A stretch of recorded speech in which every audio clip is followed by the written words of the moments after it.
अळमो अरिहंताळं अळमो सिद्धाळं अळमो आयरियाळं नमो वज्रायाळं अळमो लोये सवा साहुणं। हमने पद्म पुराण के पर्व 38 के बारे में जानेंगे। लक्ष्मण जो कि श्री रामचंद्र जी के भाई हैं, उन्हें जीत पद्मा की प्राप्ति होती है। श्री रामचंद्र जी महान्याय के वेत्ता हैं। अतिवीर का पुत्र विजयरथ, उसको पिता का राज दे दिया गया।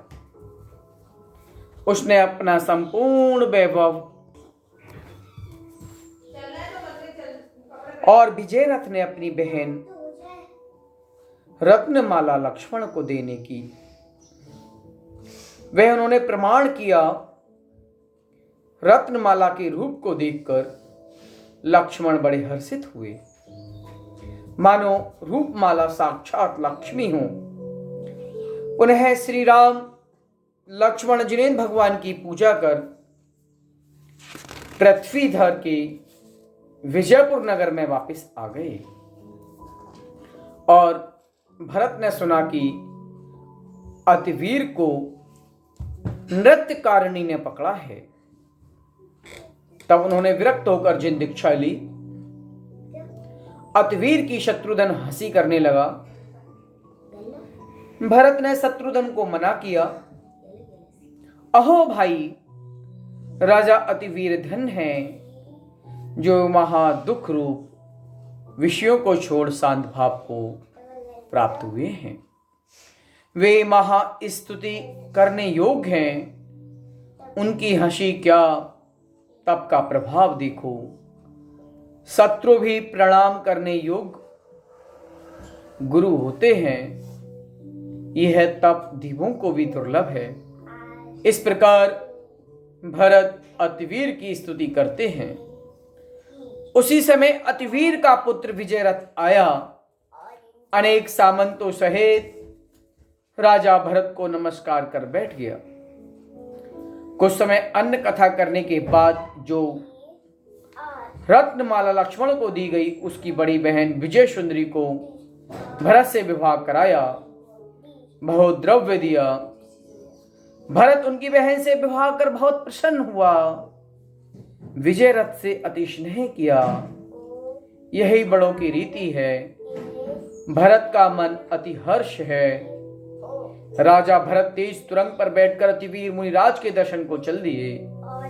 जिस पर्वत पर मुनि विराजमान थे, वहां पहले उनको लोग देखकर आए थे। उनको साथ लेकर आगे चले और पूछने जाते हैं कि कहाँ है महामुनि। जिस पर्वत पर मुनि थे वहां पहुंचे। कैसा है पर्वत? विषम पहाड़ों से अगम्य, अनेक वृक्षों से युक्त, सिंह आदि क्रूर जीवों से भरा हुआ।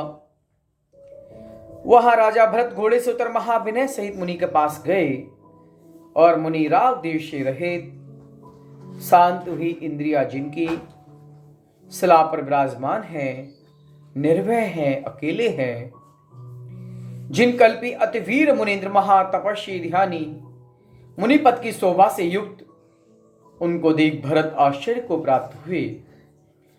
फूल गए नेत्र कमल एवं रोमांच हुआ शरीर उनका। ऐसे मुनि को हाथ जोड़ नमस्कार कर पूजा स्तुति की।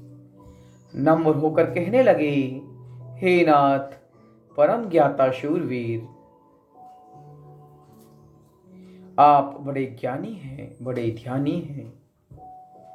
आप का जो मन है वो चलायमान न होकर शांत भाव को प्राप्त हो रहा है। हे प्रभु, हमारा अपराध क्षमा करो। आप हमारे ऊपर कृतार्थ करो। आपने इस पद को प्राप्त किया है, आप पूज्य हो गए। मैं आपको बार बार नमस्कार करता हूं। ऐसा कहकर 3 प्रदक्षिणा देकर हाथ जोड़कर प्रमाण कर पर्वत से उतरकर घोड़े पर बैठकर हजारों सवट सहित अयोध्या आए। सभी राजाओं के निकट सभा में कहा, वे नृत्य कारिणी संपूर्ण लोगों के मन को मोहित करती हैं। राजा भरत अतिवीर की पुत्री विजय सुंदरी सहित सुख से भोगों को भोगते रहे, जैसे सुलोचना सहित मेघेश्वर। यह तो कथा यहीं रही। आगे राम और लक्ष्मण का वर्णन करते हैं। राम लक्ष्मण सभी लोगों के प्रिय कुछ दिन पृथ्वीधर के नगर में रहे। जानकी सहित विचार कर आगे चलने को तैयार हुए। तब वनमाला लक्ष्मण से कहने लगी, नेत्र सजल हो गए, हे नाथ में मंद भागिन, मुझे आप छोड़कर जाते हो तो पहले मरण से क्यों बचाया। तब लक्ष्मण बोले, हे प्रिय, आप विषाद ना करें, आप सुख को प्राप्त ना हो। थोड़े ही दिन में हम आपको लेने आएंगे। हे सुंदर बदनी, सुलक्षण मनों की धारी, जो तुम्हें लेने को शीघ्र ही नहीं आई, तो हमको वह गति हो। जैसे सम्यक दर्शन रहित मिथ्या दृष्टि की हो। हे बल्लभ, हे शीघ्र ही तुम्हारे पास नहीं आवे तो हमें वह पाप हो जो साधुओं की निंदा से होता है। हे गजगामिनी, हम पिता के वचन पालने के लिए दक्षिण समुद्र के किनारे जा रहे हैं। मलयाचल के निकट कोई सुंदर स्थान बनाकर तुम्हें लेने आएंगे। आप धैर्य रखें। इस प्रकार कहकर अनेक सौगंध कर दिलासा देकर आप सुमित्रा की नंदन लक्ष्मण श्री राम के साथ चलने को तैयार हुए। लोगों को सोए हुए जान रात्रि में सीता सहित गुप्त निकले। प्रातः काल इनको नहीं देखकर नगर के लोग परम शोक को प्राप्त हुए। राजा ने महाशोक किया। वनमाला लक्ष्मण के बिना घर सूना जानती रही। अपना मन जिन शासन में लगाया, राम लक्ष्मण सीता पृथ्वी पर विहार करते, नर नारियों के मन में नेत्रों को वश करते हुए धीरे धीरे आगे विहार कर रहे हैं। लोग इनको देखकर सोचते हैं, यह पुरुषोत्तम कौन पवित्र गोत्र में उत्पन्न हुए। धन है वे माता जिन्होंने ऐसे उपकारी परम पुत्र को प्राप्त किया है, परम पुत्र का जन्म दिया है। धन्य है वे स्त्रियां जिनके ये पति बने हैं। ऐसा रूप देवों को दुर्लभ ही कहां से आए हैं, कहां जा रहे हैं, इनकी क्या इच्छा है। परस्पर स्त्रियां ऐसे बात करती हैं, हे सखी देखो, ये दोनों चंद्रमा समान और एक नारी नागकुमारी समान अद्भुत न देखी न देव हैं अथवा मनुष्य। हे मुग्धे, पुण्य के बिना उनका दर्शन नहीं, अब तो वो दूर चले जा रहे हैं। वापिस चलो, वे नेत्र और मन के चोर जगत का मन हरने फिरने वाले हैं। इत्यादि नर नारियों के वचन सुनते सबको मोहित करते स्वेच्छा से अनेक देशों से विहार करते हुए क्षेमांजलि नगरी में आए। उनके निकट सघन वन में सुख से ठहरे। जैसे सोमनस वन में देव ठहरे, वहां लक्ष्मण ने महासुंदर अन्न के अनेक व्यंजन तैयार किए। दाखों का रस वहां श्री राम सीता सहित लक्ष्मण ने भोजन किया। लक्ष्मण श्री राम की आज्ञा लेकर क्षेमांजलि नगर देखने के लिए चले। महासुंदर माला पहने एवं पीले वस्त्र मन को मोहित करने वाले ऐसे लक्ष्मण अनुपम सुंदर ऊंचे शिखरों सहित जिन मंदिर देख नगर में प्रवेश किया, नगर के लोग इनका अद्भुत रूप देखकर परस्पर बात करते हैं। अनेक शब्द इन्होंने सुने कि इस नगर की राजा उनकी जितपद्मा नाम की राजकुमारी है, वह उससे विवाह करेगी। जो राजा के हाथ की शक्ति की चोट खाकर जीवित रहे, सो कन्या की क्या बात। स्वर्ग का राज देवे तो वह काम कोई नहीं कर सकता।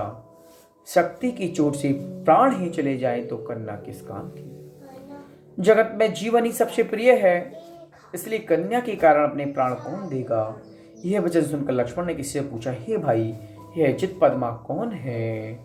तब उसने कहा, हे काल कन्या पंडिता, सर्वलोक में प्रसिद्ध मानिनी, आपने क्या नहीं सुनी। इस नगर का राजा शत्रुदमन, रानी कनक प्रभा उनकी जित पद्मा नाम की पुत्री रूपवती है, गुणवती है, सुंदर है, सभी शोभाओं से कर्णों को जीतती है, इसलिए उसे जित पद्मा कहते हैं। यौवन से पूर्ण है, सभी कलाओं में अद्भुत है, उसे पुरुष का नाम रुचता नहीं, देवों को दर्शन भी दुर्लभ, तो मनुष्यों की क्या बात। उसके पास कोई पुल्लिंग शब्द भी उच्चारण नहीं कर सकते।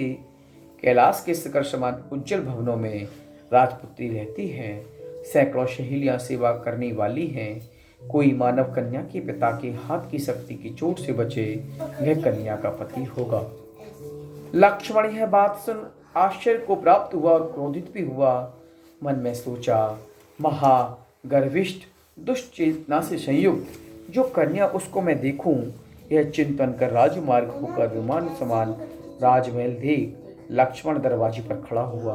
अनेक देशों के सुभट कई प्रकार की भेंट लेकर कोई आ रहे हैं, कोई जा रहे हैं, सामंतों की भीड़ लगी हुई है। लक्ष्मण को दरवाजे में प्रवेश करता देख द्वारपाल सौम्य वाणी से कहता है, आप कौन हैं?